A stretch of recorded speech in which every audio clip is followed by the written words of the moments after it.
I started in University Police in 1981 as a radio dispatcher for the police department. Then I moved to hospital billing in 1984. And from 84 on, I got my degree in accounting, and I just kind of moved up the ladder in the business office.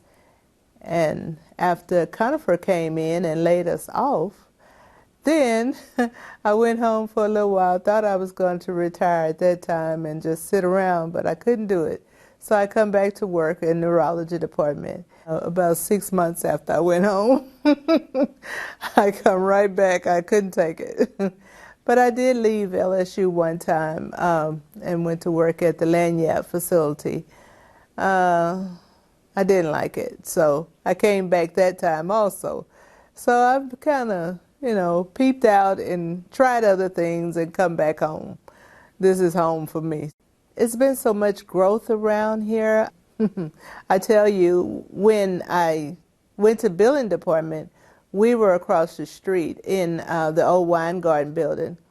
And when I was rehired for neurology this time, I had to learn the whole building over again. And I actually ended up on the third floor where I used to be back a long time ago in 1984, but it was all so new.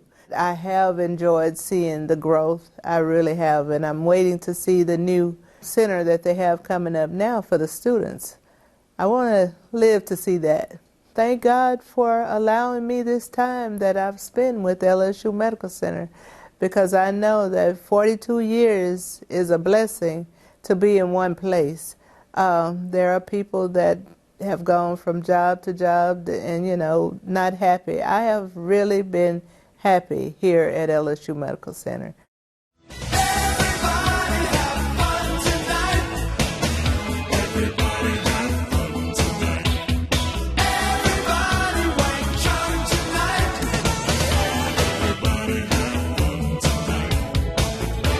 Being a girl from New Orleans, I wasn't exactly sure where Shreveport was. I knew it was up north somewhere. Didn't realize it was right on the border of Texas and Arkansas. So that was the first thing I did, was looked up, okay, so where is Shreveport exactly? And came for an interview and ended up 3 months later taking the job.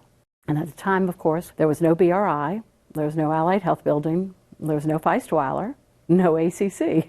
So all clinics were done pretty much in the original buildings here and the med school.